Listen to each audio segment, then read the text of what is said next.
Welcome, achievement hunters and collectible gatherers. This is the first episode in the Complete Critique series where I review some of your favorite games. And it is most certainly not just an excuse to talk about them more. In today's episode, we will be covering the garden warfare of RTS games, Pikmin 4. And as always, there will be spoilers within the video, as this is a critique of the whole experience rather than just a general review. We will be critiquing 6 categories for our little vegetarian militia today, being storyline, gameplay, characters and enemies, aesthetic, sound, and novelty. Make yourself comfortable with popcorn, a drink, or whatever else as we completely critique Pikmin 4. Oh, Pikmin, my beloved, always having the most intricate, lore-filled, and deep stories, is what I would like to say. But as many know, the Pikmin games typically have little in terms of actual plot.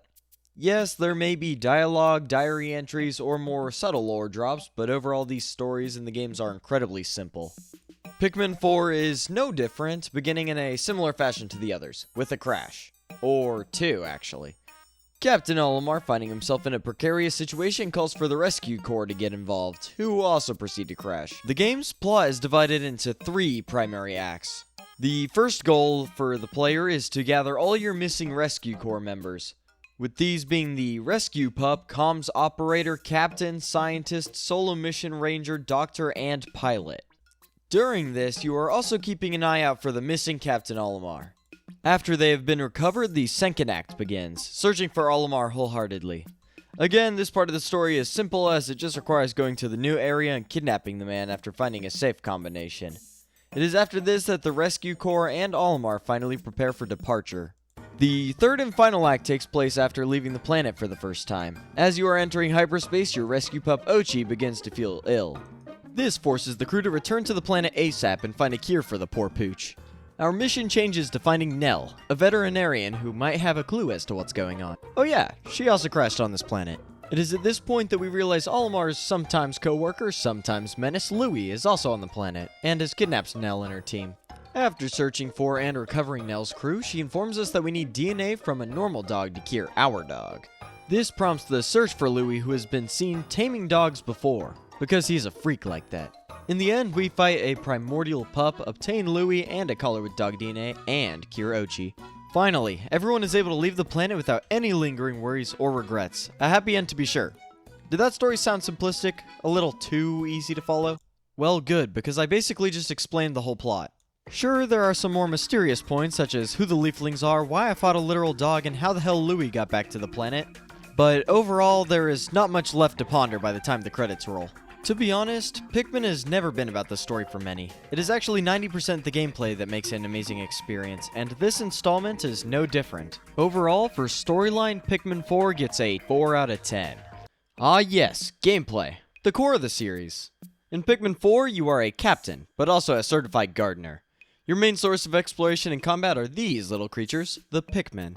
They are capable of building bridges, digging for treasure, felling beasts of all sizes, and of course, being adorable. For the series staples, you got red, yellow, and blue Pikmin.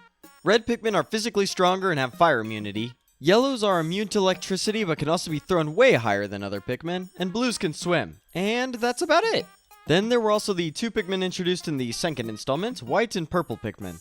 The white Pikmin are swift and immune to poison, while actually being poisonous themselves. If an enemy eats them, it will also take damage. Purples are just big boys that have carrying strength of 10 normal Pikmin, but are also noticeably slower.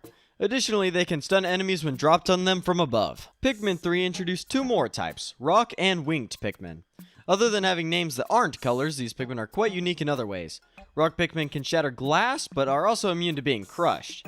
Winged Pikmin can fly, which is honestly OP at times. They can fly over enemies, gaps, water, and other hazardous obstacles, but they are weak as hell. And this brings us to Pikmin 4, which introduced 2 new Pikmin, the Ice and Glow Pikmin. Ice Pikmin can freeze bodies of water, and even enemies with enough of them. Functioning similarly to whites, they freeze enemies when ingested as well. Glow Pikmin are also quite strong, being immune to all elemental hazards. The catch with these guys, however, is that they can only exist in dark areas. Night expeditions and caves are fair game for these nocturnal combatants. Alright, back to gameplay. Unlike Pikmin 3, this one gives you access to all types of Pikmin at any given time, though only 3 types can be on the field at once. Additionally, you can have up to 100 of these little terrors after increasing your onion's capacity. The onion is essentially a home base for your Pikmin, and where all the extras are stored. So far, I've neglected to talk about Pikmin's upgrade system. Pikmin 4 contains numerous upgrades for your character and Ochi, which can be all incredibly useful and fun. There are obvious ones like more health, immunity to hazards, or even a treasure gauge, but even more incredibly novel equipment such as the Idler's Alert and Homesick Signal, which makes giving orders to Pikmin outside your squad so much easier. My favorite upgrade was the Charging Horn, which allows you to swarm an enemy with all your Pikmin at once. The last thing I want to discuss in gameplay is already mentioned by name, Ochi. Goddamn Ochi. The dog is near game-breakingly powerful. Upgrading him is not difficult at all, just requiring saving lost civilians around the planet, but after certain upgrades, this beast can carry up to 100 times the amount of normal Pikmin, swim across water carrying your entire army, one-shot lesser enemies while rush-stunning formidable foes, become immune to all elemental hazards, and even command his own separate army. It feels like the game was just not balanced around Ochi at all. The worst part is that he's so incredibly fun to use. So yes, I love him dearly, and he makes the game feel amazing in a satisfactory kind of way. However, many challenges that the game offers can be solved through the power of this companion. Oh god, and that was just the combat. Pikmin 4 is also characterized by its exploration. In this game, the main draw is not just rescuing crew members, civilians, or lost captains, but also getting treasure. And oh boy are these treasures exciting to obtain. All these trinkets revolve around their real-life equivalents, but given cute on-the-nose names as well. Each item gives a currency called Sparklium that powers your ship to enter new areas. So many of the treasures are unique, and even some are references to Nintendo's other core series. Collecting them from enemies, digging, solving puzzles, or whatever else is addicting. Furthermore, there are hundreds of treasures to see, with there being 239 different ones, and 410 when including duplicates. In Pikmin 4, the gameplay loop of gathering treasures from around the map while decimating ecosystems is still immensely enjoyable. I am so glad that they improved the gameplay further from the previous titles while keeping most of its fundamental aspects. There are probably even other parts I didn't talk much about that contribute to the amusing gameplay all the same. With all that, I can confidently say Pikmin 4 has a 10 out of 10 in gameplay. Despite the depth of the plot in Pikmin, I absolutely love the characters and especially enemies to death. As for characters, we have the returning Hakutation duo, Olimar and Louie. They both remain relatively the same as they were in the previous trilogy. Olimar is the family man at heart, just doing what he can to provide for them, while also being the brains of the team. Louie, as per usual, is the chaotically rude and sometimes downright evil co-worker, though instead of a spider, this time he pilots a dog. There are also plenty of new faces that make up the ranks of the rescue corps. First is our captain and commander, Irma Shepard, who has the most depth to her character.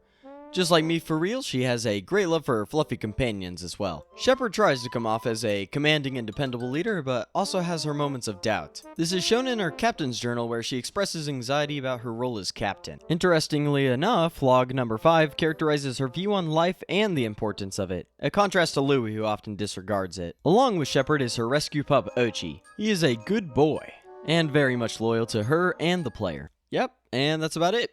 It's a dog, what do you want from— There is then Colin, the comms operator. He is yet another one of the more memorable Rescue Corps members, being a foil to Shepard. Contrasting her rash decision-making, Colin is instead composed and passive.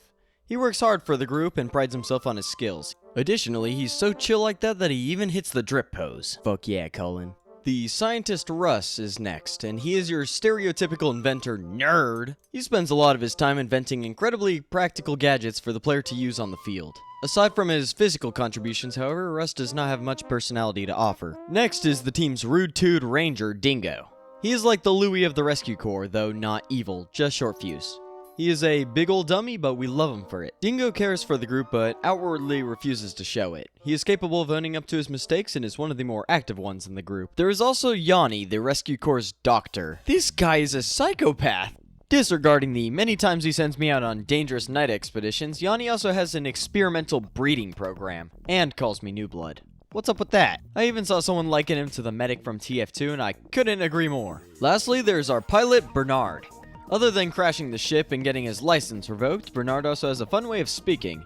He is loud and energetic, but always makes sure to hype up the player. Of course, there are numerous side characters to find along the journey with over 40 other rescuable castaways, but these people are usually characterized by 2 to 3 lines of text. On top of that, Pikmin, being a series centered around nature and its massive entangled ecosystems and food webs, obviously includes various creatures to engage with. The classics are all here, like Bulborbs, Dweevils, Blowhogs, Snagrets, Wallyhops? Wait, what? I thought they were called Wallywogs. Oh. Turns out Pikmin is just trying to gaslight me. I am not crazy. Furthermore, Pikmin 4 has brought back quite a few enemies that were previously left behind in only the first game. These are the Armored Cannon Beetle, Puffstool, and Smoky Prog. There are also a couple last seen in Pikmin 2, such as the Jellyfloat, Water Wraiths, and Breadbugs. Fuck yeah! Even some of the previous baddies got sweet new variants. Enemies such as the Creeping Chrysanthemum, Tusk Blowhog, Moldy variants, and Muckerskate were introduced. And what would be a new game without entirely new enemies? Pikmin 4 introduced the caked up trio Grubchucker, Bog Swallow, Sun Squish, Waddle Quaff, along with a whole roster of novel bosses, but unfortunately Pikmin 4 slightly suffers in this boss department. There are a fair share of amazing boss designs, such as the Groovy Longlegs, Crusted Rumpup, or Foolix, but nothing on the grand scale like Pikmin 3 did. Even worse, a sizable amount of the new mini-boss designs are just jumbo-sized versions of existing enemies. Even their designs differ little from the smaller variants. Luckily, one enemy triumphs over the grand skill of bosses, the Ancient Siren Hound. Granted, this is the final boss, but I'm glad that at least one enemy has a larger arena. Overall, the enemies in Pikmin 4 are as strong as the previous titles. They are a great fun to combat with, and absolutely erased from existence. On the other hand, this game relies heavily on nostalgic enemies from the earlier games, with some lost potential in the unique bosses in scale and design. I'm willing to give Pikmin 4 an overall score of 8 out of 10 in characters and enemies. The characters, while lacking depth, are still amusing and fun to interact with. And the enemies, while lacking originality, make up for it with the plethora of distinct species to fight with. Oh my god, this game is gorgeous. Even if the locations are a little less memorable than previous ones, damn do they look good. Especially with the new movable camera functions in Pikmin 4, so much more of the world in detail can be taken in. This time around, you can actually see the background of the maps and what landmarks or objects can be viewed in the distance beyond the playable area. On top of that, the maps themselves are still visually striking and on par with Pikmin 3. Water, mud, plants, and human structures are outstandingly created. Additionally, characters and enemies have also gotten a fresh coat of paint, with many keeping their finer details added in Pikmin 3. Also, HD Breadbugs! Woo! Everything in Pikmin 4 is strikingly photorealistic, making it seem like you're actually viewing the world through a tiny lens. Even the designs of elemental hazards or environmental obstacles are improved in this title. Of course, with treasures being brought back once more, there is tons of eye candy to go around. Fruits? Mwah. Technology? Mwah. Toys? Mwah. Photo of dogs? Mwah. Honestly, we all knew that the game would be visually captivating after Pikmin 3's world design, yet I couldn't help getting excited over every perfectly crafted location, enemy, or collectible. Pikmin 4 has once more decided to hit the ball out of the park with its aesthetic. This game's drop-dead gorgeous visuals has earned it an easy 10 out of 10 score. From one of Pikmin 4's greatest improvements to its biggest fumble, the music. A massacre. A fucking massacre. Okay, I jest, the music is alright, and most of the time tranquil or pretty sounding, but there lies the issue. Think of it as the same situation with Breath of the Wild compared to previous Zelda titles. The music is just a major step down because it is too samey and subtle to stand out. Don't get me wrong, there are still some new banger themes, but only a couple. Most of the impressive or memorable tracks are just recycled from the previous titles and not really remixed in any way. The first major downgrade was area themes. These are just simply not that memorable. Let me give some examples. Here are two garden area themes.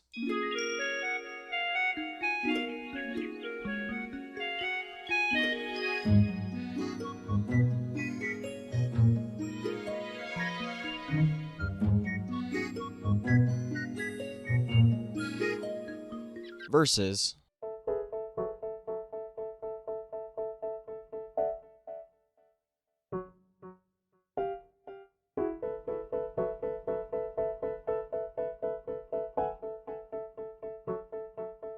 here are two forest themes.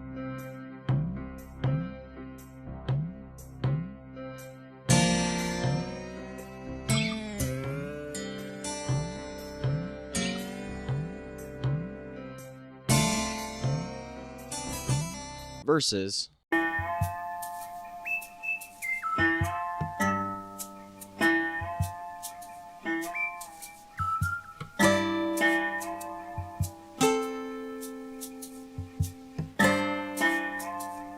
And finally, here are two final climactic location themes.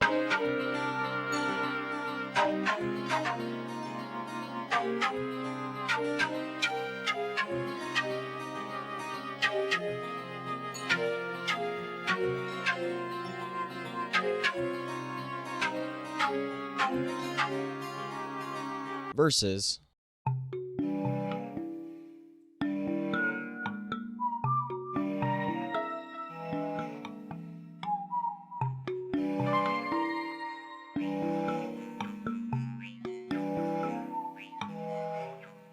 hopefully I was able to give you an idea of what I mean, as these themes are all from similarly stylized areas, yet Pikmin 4's soundtrack is definitely less unique or assertive. The locations in this game are beautiful, and the music builds onto them while not being entirely noticeable.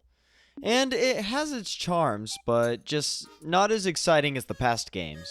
One thing I will be sure to praise, however, is the interactability of the music. Its adaptability, if you will. Pikmin 4 continues this trend, thankfully, and it is best shown in the boss and mini-boss themes. Each theme for every boss or mini-boss in the game starts out with the same intro.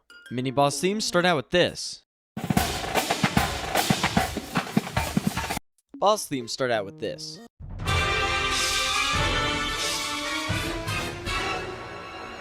But wait, here's the fun part. For every boss, it then changes depending on who exactly you are fighting. Even the least memorable mini-boss has some sort of component in its theme to set it apart from the others. Here are some examples. As explained, they all start with the classic. But then, depending on who you are fighting, it might change to this. This. This.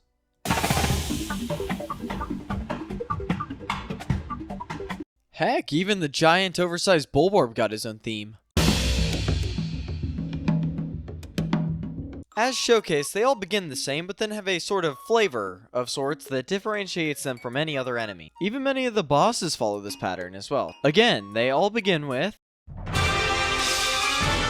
then branch off into this.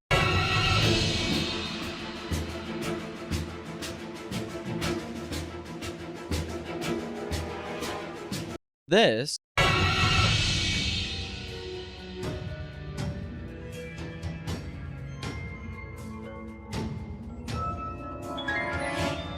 Or even this.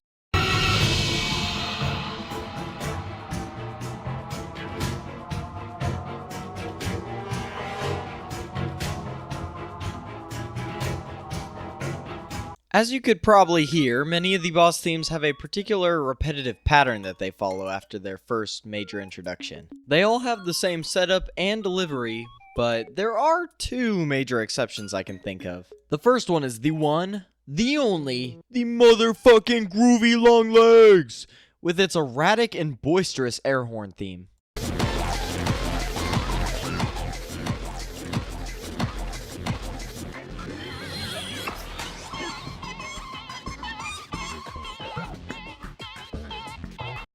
The other, of course, is the final boss, the Ancient Siren Hound, with its upbeat and intense yet underlying menacing beats.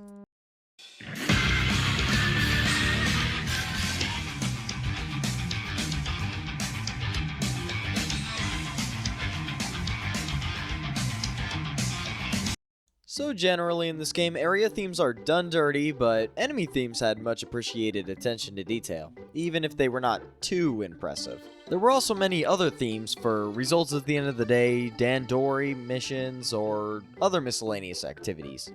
But they were mostly reused, remixed, or simply forgettable. With the other three Pikmin games, I often revisit their OSTs to take in their wondrous and satisfying compositions. With Pikmin 4, however, I am not too sure I will do so as frequently, which honestly sucks to accept. Pikmin 4's soundtrack was just not up to snuff with the previous titles, and while its soundtrack was good, it just was not great. Regrettably, I'm going to have to give Pikmin 4's sound a 5 out of 10.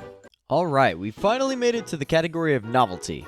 Pikmin 4, like all games in the series, is quite the distinctive title. There are not many games where you command an army of 100 in the up-close and personal fashion that you do in Pikmin. Additionally, the art style is majestic and realistic enough to mirror real-world environments, yet also odd and outlandish enough to exemplify its alien location. Many games harbor similar aspects to Pikmin, but few combine all of them as competently. Pikmin 4 is also still novel when it comes to collecting treasures and fighting enemies. There are so many fun gadgets to gather with flavor text that enhances the lost civilization you are exploring. And can I just say that I absolutely adore how they did treasures and enemies in the Piklopedia in this game? It allows you the chance to not only refight any enemy you desire along with their own background information being cataloged, but on top of that, the treasure system is also the best it has ever been. I was so excited to see that once you collect every treasure in a series, you get a separate entry that displays all of them together. This works exceptionally well with the Memory Fragments series that completes a puzzle when you get them all, Roundabout Express series that builds a working train track, or Assembled Courage series that builds a whole-ass robot. The characters and enemies are also varying greatly from any other series. The protagonist and other characters in Pikmin 4 are mostly one-dimensional, but have personality and amusing dialogue. The enemies continue to show off the beauty and sometimes horror of nature through a cutesy lens. A lot of the side content is kinda whatever. All side missions are either fetch quests or completion markers. But one crucial piece of side content I've neglected to mention is the Pit of 100 Trials. I mean the Trials of the Sage Leaf. It honestly isn't too difficult unless you're going for platinum medals on each floor, then it presents quite a challenge. All in all, Pikmin 4 is imaginative and immensely novel, but compared to the other titles within its series, it might be a little less innovative. Regardless, it is a unique experience I truly recommend for new or returning fans. And with that, I give it a overall novelty rating of 9 out of 10. For me personally, Pikmin 4 was well worth the wait. I'm so glad that we finally received yet another entry in this amazing series, even if it did take a decade. Sure, it had its minor setbacks, but this is by no means a dud or a flop of a game. Again, here are the final results for each category. As I always like to say, depending on what aspects of a video game you favor over others, this game could be a complete hit, or maybe even a miss. In any sense, I think Pikmin 4 is certainly a game you want to check out and try at least once. Anyways, that is all for this episode, my achievement hunters and collectible gatherers. This has been 100% Hunter, and I hope you follow your instincts and continue the hunt. Until next time, friends.